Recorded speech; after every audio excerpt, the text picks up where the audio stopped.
कुपवाड़ा में हम मौजूद हैं, लगातार लोगों से बातचीत कर रहे हैं और उनकी बात को आप तक तो पेश कर रहे हैं। लेकिन ऐसे में हमारे साथ में एक पत्रकार जुड़ गए हैं जो कि यहाँ के पत्रकार हैं। सागर रफीक इनका नाम है। लोकल पत्रकार हैं, ये बॉर्डर पे जाते हैं। सीज फायर का जब उल्लंघन होता है, उस समय जब फायरिंग होती है तो उन स्टोरीज को कवर करते हैं। और यहाँ के बारे में बता दूं कि ये जो खंडहर आपको दिखाई दे रहा है, कश्मीरी पंडितों का खंडहर है। कश्मीरी पंडित जब यहाँ से पलायन किए उसके बाद उनका यहाँ पर घर था, घर पूरी तरह से खंडहर में तब्दील हो गया है। थोड़ा इनसे सागर साहब से थोड़ा बात करूंगा और ये जानने की कोशिश करूंगा कि काफ़ी समय से कश्मीर को कवर कर रहे हैं, बहुत करीबी से देख रहे हैं, तो क्या कहना चाहेंगे कि जो ये घटना हुई, घटना के बाद जो भारत का जवाब उनको मिल रहा है और आने वाले टाइम में क्या लग रहा है कि जो जवाब भारत का होना चाहिए वो किस तरीके का होना चाहिए, और जो कश्मीर पर पाकिस्तान का जो लगातार हमला रहता है, जो लगातार उनकी नज़र बनी हुई रहती है कश्मीर को लेकर, उसके बारे में बातचीत करेंगे। सागर भाई, आपका स्वागत है हमारे चैनल पर। सबसे पहले आपसे शुरू करूँगा कि आप यहाँ पे लोकल पत्रकारिता के तौर पे जुड़े हुए हैं, आप यहाँ को अच्छे से जानते हैं, अच्छे से कवर करते हैं, तो आपने क्या देखा ऐसा, क्या चीज़ें ऐसे देखी कि पाकिस्तान की तरफ से कश्मीर को दहलाने की कोशिश की जाती है और सीज फायर का उल्लंघन किया जाता है, तो उस दौरान वहाँ पे क्या किया जाता है? देखिए भाई साहब, 2007-2008 से मेरी जर्नी स्टार्ट हुई, पत्रकारी में आ गया मैं। उसके बाद से जब भी मैं ये कहूँगा कि पाकिस्तान कभी नहीं चाहता है कि कश्मीर के अंदर तरक्की हो, पूरे भारत विश्व के अंदर तरक्की हो, क्योंकि वो पड़ोसी मुल्क है। वो लगातार अपनी भूखलाहट का शिकार होता रहा और आज भी हुआ। जिस तरीके से पर्यटकों के ऊपर अटैक हुआ मिनी स्विट्जरलैंड के अंदर, वो जो हमारे पहलगाम इलाका है, वहाँ पर जो पर्यटकों के ऊपर अटैक हुआ, ये चिंता वाली बात है। क्यों हुआ, क्यों किया? मैं ये कहूँगा कि पाकिस्तान अपनी भूखलाहट का शिकार होता रहा। कश्मीर घाटी के अंदर धारा 370 और धारा 35A को जब निष्पक्ष रूप से हटाया गया, उसके बाद कश्मीर के अंदर अमन, तरक्की, सुख, शांति हुई। हर कश्मीरी ये कहता है कि वाकई आज मज़ा आता है निकलने में। एक ज़माना वो भी हुआ करता था जब कश्मीर के युवा बाहर निकलते थे अपने घरों से, घर वाले ये सोचते थे क्या पता वापस आएगा या नहीं आएगा, उम्मीद नहीं थी। लेकिन मोदी सरकार बनने के बाद 5 अगस्त 2019 के बाद धारा 370 और धारा 35 हटा यहाँ कश्मीर के अंदर, और कश्मीर के अंदर अमन, तरक्की हुई, खुशहाली हुई और आपसी भाईचारा देखने को हमें मिला। जी। तो आपने तो बहुत करीब से देखा होगा कि आर्टिकल 370 हटने के बाद से जो कश्मीर का जो माहौल बदला है ना, उसके बाद जो ये हमला होता है, आपने बोला कि पाकिस्तान ने हमला किया, लेकिन कुछ लोगों से हम बातचीत करते हैं, उनका मानना होता है कि पाकिस्तान ने हमला कैसे किया, हम नहीं मानते पाकिस्तान ने हमला किया। क्या कर रही थी फोर्स, क्या कर रही थी पुलिस, क्या कर रही थी सरकार, वहाँ पर क्या सबूत है कि पाकिस्तान ने हमला किया? तो आज के दौर में भी ऐसे लोग भी कश्मीर में मौजूद हैं जो पाकिस्तान हमला करती है, जो आतंकवादी पाकिस्तान से आते हैं, उसको मानने को तैयार नहीं होते हैं। क्या वो चीज़ है, क्या वो भाई साहब जो आपको ये सवाल करते हैं ना कि पाकिस्तान ने नहीं किया, उन लोगों को मेरे आपके इस चैनल से ये कड़ाका का जवाब दे दो। उनको बोलो पाकिस्तान वो जो अंदर टेररिज्म चला रहा है, टेररिज्म के नाम पर वहाँ पर जो है लोगों से धमकाया जा रहा है, टेररिज्म को बढ़ावा दे रहा है, और वही लोग उन टेररिस्टों को वहाँ पर वो ट्रेन कर रहे हैं। उन्हीं लोगों को फिर वापस जाके कश्मीर में भेजा जा रहा है, निहत्ते खून करवाया जा रहा है। उन लोगों को बोलो कि उन लोगों को क्या आन है, उन लोगों को कौन सी मजबूरी है कि वो वहाँ पर वो उन टेररिज्म का साथ दे रहे हैं। अगर वाकई पाकिस्तान एक अच्छा मुल्क है, ठीक है, मानता हूँ इस चीज़ को, वो ठीक है, हम भी इस चीज़ से सहमति करेंगे, ठीक है, अच्छा है, उनको बोलो कि अलगाववादियों का साथ क्यों दे रहे हो, अलगाववादियों का साथ छोड़ो, भाई भाई की तरह रहो। इससे पहले भी उन लोगों ने ये कभी नहीं चाहा। वैसे इससे पहले क्या 1947 से, जब हम छोटे थे, जब हम घर में सुनते हैं ये कहानियाँ, जब से 1947 के बाद जो है जम्मू कश्मीर के अंदर इक्तिसादी तौर पर जो है हम मानते हैं कि इस चीज़ से हम कम हुए, थोड़ी सी लेवल डाउन होगी कश्मीर के अंदर, तरक्की कम हुई। लेकिन 5 अगस्त 2019 के बाद आपने नहीं देखा, जिस चीज़ का आप लोग दिल्ली में लाभ उठा रहे हो, उस चीज़ का लाभ हम कश्मीर के अंदर उठा रहे हैं। ये तो तरक्की है। क्या लाभ उठा रहे हैं कश्मीर में? आप मुझे ये बताइए, जब हम टनल के इस पार हुआ करते थे, 2-2, 4-4 दिन यहाँ पे ट्रैफिक जाम लगा करता था, लगता था। आज वही उसी सफ़र को हम 2 घंटे में तय करते हैं। ये तरक्की नहीं हुई। बुलेट ट्रेन आ रही है कश्मीर, ये तरक्की नहीं हुई। अब मुझे ये बताइए, जो कल तक अलगावाद का नारा दे रहे थे, अलगावाद के नाम पे जो है लोगों को धमकाया जा रहा था, अब मुझे ये बताइए कि वही लोग आज अलगावाद से समर्थन वापस ले रहे हैं। वही लोग आज बोल रहे हैं कि हमें अलगावाद से कोई लेना देना नहीं है। इन जैसे बच्चों के हाथों में वही अलगावादी नेता पत्थर दिलवा रहे थे और कह रहे थे पत्थरबाजी करो, कैलेंडर्स वही निकलवाते थे। अपने बच्चों को स्विट्जरलैंड, अमेरिका, जापान, बाकी यूनिवर्सिटियों में पढ़वाया, उनको अच्छी पोजीशन दिलवाई और कश्मीरी के हर उस गरीब बच्चे के हाथ में पत्थर दिलवाया। कश्मीर के बच्चों को जो है पैलेट गन, उनके ऊपर पैलेट गन से वार करवाया। किन्हों ने करवाया? जो अलगावादी नेता थे वो लोग करवाते थे। तो भारत, विश्व ने कभी नहीं चाहा कि यहाँ कश्मीर के अंदर हालात खराब होनी चाहिए। भारत ने हमेशा यही चाहा, मुल्क हिंदुस्तान के वजीर आजम ने ये हमेशा चाहा कि जिस तरीके से दिल्ली में विकास हो रहा है उस तरीके से कश्मीर के अंदर भी विकास होना चाहिए। हम तो इससे खुश हैं। हम भी नहीं चाहते हैं कि यहाँ पे अलगावाद होना चाहिए, टेररिज्म नहीं होना चाहिए। हम जो परसों हुआ, हम भी खून के आंसू और रो रहे हैं। और पहली बार 1947 के बाद जो है आज पहली बार कश्मीरियों ने ये दिखा कर दिया कि हम पाकिस्तान नहीं चाहते हैं। उन्होंने पाकिस्तान के खिलाफ नाराबाजी की। पूरा दिन जो है शटडाउन रहा। आज तक कैसे रहा शटडाउन? आज तक अगर शटडाउन रहा भी तो जो अलगावादी नेता थे वो जबरदस्ती पर शटडाउन करवाते थे। और नहीं तो क्या? आप मुझे बताइए, आज अगर अमन की बात हो रही है, आज अगर तरक्की हो रही है कश्मीर के अंदर, कौन करवा रहा है? आज अगर कश्मीर के बच्चे के हाथ में लैपटॉप है तो किसने दिया? पाकिस्तान ने तो नहीं दिया। जो लगातार अपनी वो गीदड़ भुगते रहते हैं, उनके वो एंकर, उनको भी बोलो भाई आप लोग पहले कहीं पर जाओ, कहीं से सीख के आ जाओ। फिर आप लोग टेलीविजन पर जो आप लोग वो मुंह फाड़ के दे रहे हो ना, बयानबाजी करते रहते हैं, उन लोगों को ये पता ही नहीं है। खुद लोग कर्जे के अंदर डूब गए हैं और भारत के ऊपर बात करने वाले हैं। भाई एक आंख से देखेंगे, यहाँ से हम आंखें ही निकाल देंगे पाकिस्तान की। हाँ भाई, पाकिस्तान ने कब चाहा कि कश्मीर तरक्की करना चाहिए? भाई साहब आप कहाँ रहते हैं? मुझे आप ये बता पहले। मैं दिल्ली से आया हूं। अब हम कश्मीर में रह रहे हैं, आपको नहीं आपके। अच्छा मुझे एक बात बताइए, आपकी उम्र कितनी है? मेरी 28 साल है। 28। मैं 32 साल का हूँ। मुझे एक बात बताइए, आपने अपने 28 सालों में ये सुना कि कश्मीर के अंदर टेररिज्म है, कश्मीर के अंदर कश्मीरियों को पीटा जा रहा है? सुना होगा ना? किन्हों ने पिटवाया? आप बताइए, आप तो यहाँ के रहने वाले हैं, आप तो कवर कर रहे हैं। तो मैं भी बता रहा हूँ, जिस चीज पे आप खड़े हो ना, ये हमारे कश्मीरी पंडितों के मकान हैं। जहां पे आप खड़े हो, तो ये भी जब से इन लोगों ने कश्मीर के अंदर टेररिज्म को भेजा, टेररिस्टों को भेजा, तो कश्मीर के अंदर हालात खराब हुई। क्यों नहीं हुई खराब? 1990 में हालात खराब हुई, लेकिन 1990 के बाद भी थोड़ी बहुत हालात खराब रही, उसके बाद सुधार आया। और आज आप भारत देश के आखिरी जिले में मौजूद हो और यहाँ से कुछ ही किलोमीटर के बाद जो है बॉर्डर है, और आप यहाँ पर आज खुलेआम रिपोर्टिंग कर रहे हो। क्या ये विकास नहीं है?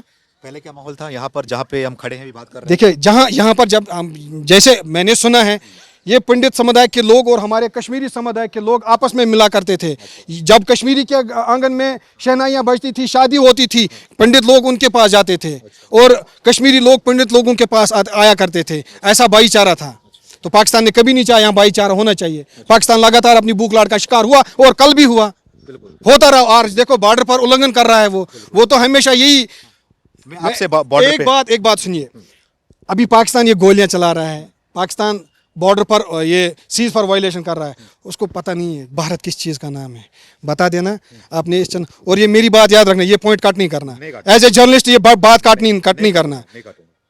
ये बात उनको तक पहुंचा देना। वो जो गिदड़ भक्तियां धमकियां देते हैं ना, अगर वो एक उंगली खड़ा करेंगे ना, यहाँ से 50 उंगलियां खड़ा हो जाएंगी, घर में घुस के मारेंगे उनको। हाँ, और नहीं तो क्या? पाकिस्तान ने कब चाहा कि यहाँ पे तरक्की होनी चाहिए, अमन होना चाहिए? बुलेट ट्रेन की बात करो, हमारे प्रधानमंत्री श्री नरेंद्र मोदी जी ने 5 अगस्त 2019 में, फिर से दोहराऊं, 5 अगस्त 2019 के बाद आज पहली बार उसने फैसला सही लिया कि धारा 370 को हटाया। यहाँ पर धारा 370 के ऊपर जो है यहाँ पर सत्ता की रोटियां सिखाया करते थे। ये सीखते थे, रोटियां सीखते थे। भाई जी मुझे एक बात बताओ, यहाँ पर नेशनल कॉन्फ्रेंस की सरकार है आज। मैं उनसे मैं उनसे नाराज हूं, ना मैं उनसे खुश हूं। आज अगर यहाँ पे इलेक्शन हुआ, विधानसभा के इलेक्शन हुए, तो विधानसभा इलेक्शन में उनके मैनिफेस्टो में लिखा था कि हम धारा 370 को वापस लाएंगे। लाए? मुझे बताओ, ला कर दे। लोगों को बेवकूफ बनाया। अब बनाया तो क्यों नहीं बनाया? नहीं पाएंगे। भाई मुझे ये बताओ, मैं किसी पार्टी से ताल्लुक नहीं रखता हूँ 5 मिनट के लिए। आप तो पत्रकार हैं। भाई मुझे एक बात बताओ, कल की डेट में जिन लोगों ने कहा हम धारा 370 और धारा 35A को वापस लाएंगे, लोगों से वोट लिए, लोगों के साथ वादे किए गए, 6 महीने हो गए अभी सरकार बनी हुई, लोगों के वादे, लोगों के साथ किए गए वादे, वो उनके वादों के ऊपर नजरसानी क्यों नहीं कर रहे हैं? सागर भाई देखिए, मैं उस पे भी आऊंगा, मैं सरकार पे भी आऊंगा, उमर अब्दुल्ला सरकार पे, मैं एलओसी पे जो आप कवर करते हैं उस पे भी आऊंगा, सारी बातचीत करूंगा। लेकिन एक पत्रकार की नजर से, आपकी नजर से क्या लगता है कि जो पहलगाम में हमला हुआ, पहलगाम के हमले को आप कैसे देखते हैं? क्या लगता है, आपकी नजर क्या पकड़ पाई है कि पहलगाम का जो हमला हुआ वो किस रीजन की वजह से हुआ, और खास करके जो हिंदुओं को मारा गया वहां पे पकड़ पकड़ के? आज तो आप इस कहानी को बता रहे हैं जहां पे हम खड़े हैं, ये कश्मीरी पंडित हुआ करते थे यहां पर, उनको मार के यहां से भगाया गया, लेकिन फिर से वही पहलगाम में घटना हुआ जहां पर हिंदुओं को चुन चुन कर मारा गया, उनका नाम पूछा गया, उनका आईडी कार्ड देखा गया, और साथ में उनके पैंट उतरवा के देखे गए कि तुम मुसलमान हो या हिंदू हो, इस तहत पे मारा गया, धर्म को देख के मारा गया। तो आपकी नजर से आप क्या देखते हो, कैसा क्यों किया गया, क्या वजह है? मुझे एक बात बताइए, आप कहाँ से हैं?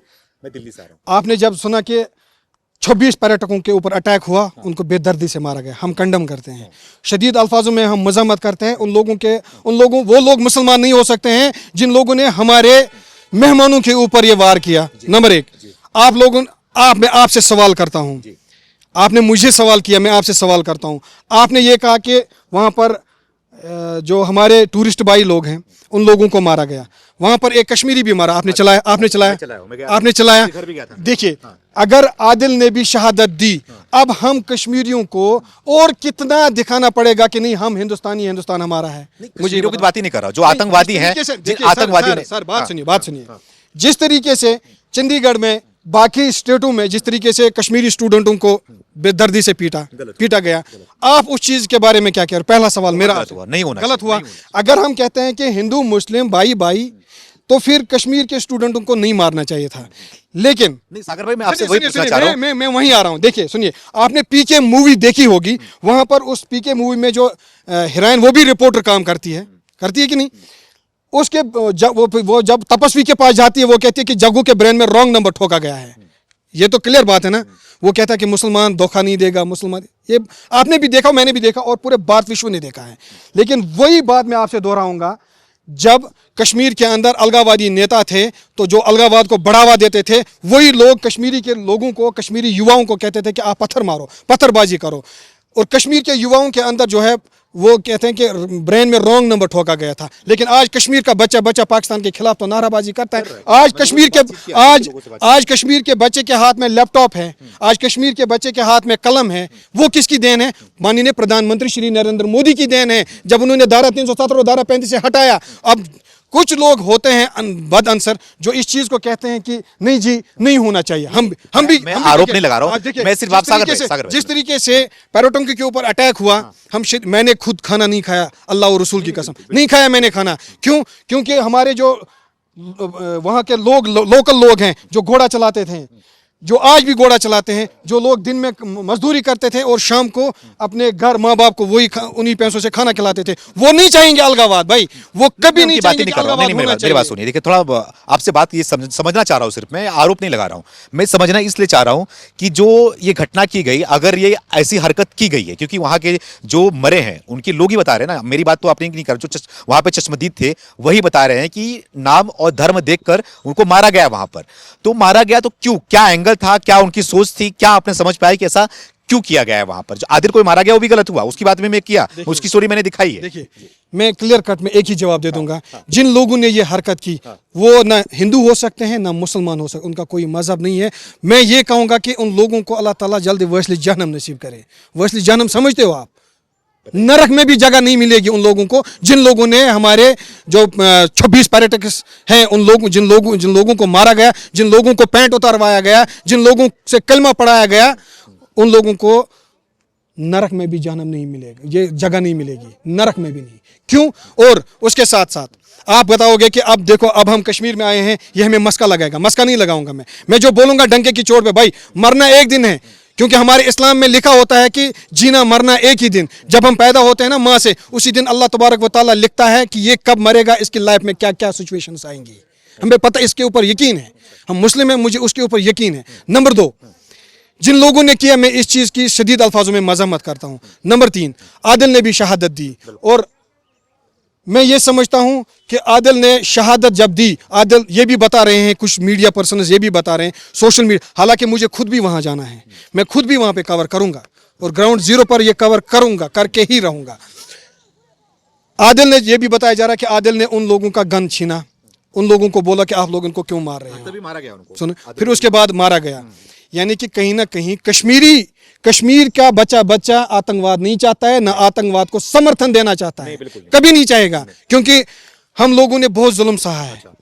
कश्मीर के बच्चे ने हर जुल्म सहा है। हम जुल्म से बाहर आए। जुल्म से बाहर किसने लाया हमें? प्रधानमंत्री श्री नरेंद्र मोदी ने। जब से उन्होंने 5 अगस्त 2019 का फैसला किया, वो फैसला हमारे लिए सही था। अब आपसे मैं अगला सवाल ये पूछना चाहूंगा कि आप तो देखता हूँ, सुनता हूँ, लोगों से बातचीत किया मैंने, कि आप बॉर्डर पे दिखाई देते हैं, जो एलओसी जो बॉर्डर है वहां पे जो सीज फायर का उल्लंघन होता है, आप वहां पे खड़े होकर लाइव कर देते हैं, लोगों से वीडियो में आप खुल के बोल रहे होते हैं, पाकिस्तान की ऐसी तैसी करते हैं वीडियो में आप। तो आप वहां पे क्या देखते हैं, क्या हो रहा होता है? जब उस तरफ से गोली चल रहा होता है पाकिस्तान की तरफ से, तो भारत की तरफ से क्या होता है वहां पर? भाई मैं सीधे सवाल का सीधा जवाब दे दूंगा। मुझे एक बात बताओ, पाकिस्तान अगर गोली चलाएगा, यहां से हम तोप चलाएंगे। नंबर 1, क्यों चलाएंगे? हम देश की सेना के साथ शाना बशाना बैठेंगे और देश की सेना के साथ शाना बशाना लड़ने के लिए तैयार हैं। रही बात आप बोलते हो कि लायो, हम लायो नहीं करते हैं वहां पर जाके। नंबर 1। नंबर 2, हमें अपनी पूरी भारतीय सेना पर नाज है और फख्र है। वो घर में घुस के पड़ोसी मुल्क को मारेगी, और ये हमें यकीन है, क्योंकि हमारे बहुत सारे जवान जो हैं बॉर्डर पर तैनात हैं। भाई साहब, आप पहली बार कुपवाड़ा आए हो, कभी आना। मैं जब हालात ठीक हो जाएंगे, हालात ठीक होने के बाद बॉर्डर की सैर भी करवाएंगे। वहाँ पर भी हमारे टूरिस्ट लोग जो जाते हैं, और उस तरह POK जो पाकिस्तान ऑक्यूपाइड कश्मीर है। अब पाकिस्तान ऑक्यूपाइड कश्मीर नहीं है, POJK पाकिस्तान ऑक्यूपाइड जम्मू कश्मीर जो है। अच्छा, वहां की सैर करते हैं, वहां की फोटोग्राफियां ले लेते हैं। सेना का जवाब होता है अच्छे तगड़े से? क्यों नहीं होगा? हमारी देश की सेना किस लिए बैठी है? वो तो इसीलिए बैठी है, दुश्मन का मुंह तोड़ जवाब दे देगी, और कभी भी दे सकती है। और हमें फख्र है अपनी देश की सेना पर, चाहे वो जम्मू कश्मीर पुलिस हो, पैरामिलिट्री फोर्स हो, या फिर जो हमारे बैंकरों के अंदर बैठी है, उनके ऊपर फख्र है। वो मुंह तोड़ जवाबी कार्रवाई देगी। रही बात, आप बोल रहे थे कि अभी पाकिस्तान की न्यूज चैनल पर कोई एंकर बैठी थी, उसको बोला पहले मेरे पास आके सीखे एंकरिंग किस तरीके से करते हैं। वो वहां पर वो फितना फसाद वाली वो बयान जो दे रहे थे ना, उनको बोलना कि पहले इस चीज को देखो, पहले अपने मुल्क की इक्तिसादी तरक्की देखो। इक्तिसाद वो कहां पर बैठे हैं? पहले तो अपने मुल्क का कर्जा चुका, फिर बाद में हमारे देश के ऊपर बात करो। देश के ऊपर आंख उठाएंगे, हम आंख निकालेंगे। ये मेरा लास्ट वाला सवाल का जवाब है। थैंक यू सो मच सागर भाई, आपसे बात करके अच्छा लगा हमें। आई होप कि आप इसी तरीके से काम करते रहेंगे। हालांकि हमने सुना है कि आपको भी यहाँ पे कुछ कहा जाता है, पत्रकारिता आप करते हैं, तो आपको भी तरह तरह की जो बातें हमें सुनने को मिलती है, वो बातें आपको भी सुनने को मिलती है। तो मुझे अच्छा लगा कि अपना भाई भी कोई यहाँ पे है जिसे गोदी मीडिया कहा जाता है। देखिए, गोदी मीडिया कहे या कुछ भी कहे, मैं एज ए मुस्लिम मैं कभी नहीं चाहूंगा कि मेरे हम एज का भाई जो है वो किसी गलत एक्टिविटीज में। देखो, पाकिस्तान जब मिल्टन टूंग को भेजने के लिए यहाँ पर नाकाम हुआ ना, फिर उसने क्या भेजना शुरू कर दिया? ड्रग। अब कश्मीर को जो है ड्रग से मरवाएंगे। इसके बारे में ड्रग का थोड़ा एंगल बताइए। बात सुनिए, आप बोलते हैं ना, यही बोलते हैं ना कि आपको बोलते हैं कि ये गोदी मीडिया है। भाई मुझे फर्क नहीं पड़ता है, कोई गोदी मीडिया बोले, कोई कश्मीरी मीडिया बोले। मैं बात करता हूँ, हक की बात करता हूँ, और मैं हक पर मबनी रहता हूँ। देखिए, मैं कभी नहीं चाहूंगा कि यहाँ का बच्चा जो है वो ड्रग एडिक्ट रहे, वो ड्रग एडिक्ट बने। जब उसको एक बार इंजेक्शन की लत लग गई, दूसरी बार वो चोरी करने के लिए तैयार होगा, तीसरी बार वो घर में कुछ ना कुछ बेच देगा। मैं इस चीज से आपको ये बता दूंगा, ड्रग फैल रहा है। ड्रग तो वही पाकिस्तान तो बेच रहा है, लेकिन जम्मू कश्मीर पुलिस की बात करें या फिर देश की सेना की बात करें, उन्होंने पिछले कई सालों से इसके ऊपर जो है रोक लगा कर रखी है। और जो भी कहीं पर ड्रग पेडलर मिलता है, उसको जो है सलाखों के पीछे धकेला जाता है। और रही बात जो हमारे कश्मीरी नौजवान हैं, हमारे कश्मीरी नौजवानों के अंदर ऐसी सलाहियत है, वो हमारे कश्मीर के नौजवान कभी गलत का साथ नहीं देंगे, ना कभी अलगावाद का साथ देंगे। कश्मीरी नौजवान दिन को अगर उसको रोजगार भी नहीं होगा, लेकिन फिर भी दिन को वो अपनी मजदूरी, मेहनत, मशक्कत से अपनी दो वक्त की रोटी कमाएगा, लेकिन गलत काम नहीं करेगा। रही आदिल की बात, आदिल ने शहादत का नजराना पेश किया, कुछ मीडिया चैनलों ने आदिल का नाम नहीं लिया। मैं उन लोगों से भी बोलता हूँ, देखो मुझे जिस तरीके से बोला जाता है बोलने दो, लेकिन उस गोदी मीडिया को भी मैं बोलना चाहूंगा कि आप लोग सच दिखाओ और सच पर मबनी रहो। अगर वहां पर हमारे 26 पर्यटकों की जान गई, हम शदीद अल्फाज में मजम्मत करते हैं, और उन दहशत गर्दों के ऊपर जो है लानत भेजते हैं कि नहीं होना चाहिए ऐसा, क्यों किया उन्होंने, उसका जवाब भी हमारी देश की सेना लेगी। और उसके साथ साथ आपने उसके बाद जब आतंकी हमला हुआ, उसके बाद आपने एनकाउंटर भी देखा होगा, एनकाउंटर हुआ, 2 आतंकियों को मार गिराया। उसके बाद आपने ये जो हमारे उधमपुर में भी एनकाउंटर देखा, वहां पर हमारे देश का एक वीर जो है वो जख्मी हुआ, और जख्मी होने के बाद जो है उसके बाद एक आतंकी को मार गिराया। यानी कि देश की सेना काम कर रही है, देश की सेना इस चीज में जुड़ी हुई है। अब कितना बुलवाओगे मुझसे जनाब, अब मुझे बता, आप कितना बुलवाओगे? बहुत बोला लेकिन आपने। इतना बता दूंगा, कश्मीर जो है ये मेहमान नवाजी में अव्वल नंबर पर है। जब यहाँ पर बर्फ गिरी, हमारे कश्मीरी नौजवानों ने मस्जिदों के दरवाजे खोले, हमारे कश्मीरियों ने अपने घरों के दरवाजे खोले, और तब कश्मीरी ने नहीं पूछा ना। कुछ लोग मगर आपको ये मैं बता दूंगा, अगर आपने ये बात काटी ना, मैं आपसे बात कभी नहीं करूंगा, सेकंड भी नहीं कटेगा, काटना नहीं। एक मुझे सेकंड एक बात भी नहीं बताओ, उस टाइम वो मीडिया चैनल वाले दिखा रहे थे ये है भाईचारा, ये है भाईचारा। जब आदिल मरा, आदिल के नाम पर उस टाइम क्यों नहीं बोला कि नहीं कश्मीरी भी एक मरा? तब 26 के ही नाम ही दिए गए, तो आदिल का भी बोलना चाहिए ना। लेकिन जब उसके साथ साथ जब हमारे कश्मीर के अंदर उन लोगों को उस टाइम कश्मीरियों ने नहीं पूछा ना कि आप किस मजहब से हो, तो आज कैसे कश्मीरी के ऊपर अटैक किया जा रहा है कि कश्मीरी को टारगेट किया जा रहा है? सारी कश्मीरों को नहीं बोल रहा है, मैं नहीं, देखिए, सारे कश्मीरियों की बात नहीं कर रहा। देखो, आप दंगल का मैदान बनाओगे, कश्मीरियों को अंदर जो है अभी उधर पीटा जा रहा है, स्टूडेंटों को पीटा जा रहा है ना, पीटता है ना। लेकिन आप किस नजरिए से देखते हो? मैं एज ए जर्नलिस्ट, आप किस नजरिए से देखते हो जो हमारे भाई लोग वहां पर कॉलेजों में पढ़ते हैं, जो हमारे कॉलेज छात्र अगर नहीं किया गया है तो बहुत गलत किया है, बहुत गलत किया गया है, नहीं करना चाहिए इस तरीके से। जो यहाँ पे कायराना हमला किया गया है वो कश्मीरी मुसलमान, आम मुसलमान नहीं किए, वो आतंकवादी किए हैं, आतंकवादियों ने किया। लेकिन आपसे बात करके बहुत अच्छा लगा, बहुत अच्छा बोलते हो आप। उम्मीद भी है कि आप इस वीडियो को जो है पूरी तरीके से चलाओगे, और जो भी मैंने बताया वो पूरा चलाओगे। कश्मीर अमन पसंद कौम है, कश्मीर कभी नहीं चाहेगा कि गलत होना चाहिए। भाई हमें यहाँ पे तामीर व तरक्की होनी चाहिए, रोजगार होना चाहिए, बस दैट्स इट। न्यूज़ है, ये कुछ काटता नहीं है, सच दिखाता है। चलिए, बहुत बहुत शुक्रिया बात करने के लिए। हमारे साथ में सागर जी थे, पत्रकार हैं, लोकल पत्रकार हैं ये, इनसे हमने बातचीत किया, इनकी बात को आप तक पेश किया कि यहाँ का लोकल मुद्दा क्या है, यहाँ पे जो कश्मीरी आम कश्मीरी हैं वो किस तरीके क्या सोचते हैं आतंकवाद को लेकर, क्या सोचते हैं सरकार को लेकर, क्या सोचते हैं खास करके मोदी सरकार को लेकर और पाकिस्तान को लेकर। आप भी अपनी राय को कमेंट करके हमें जरूर बताएं। बहुत बहुत धन्यवाद।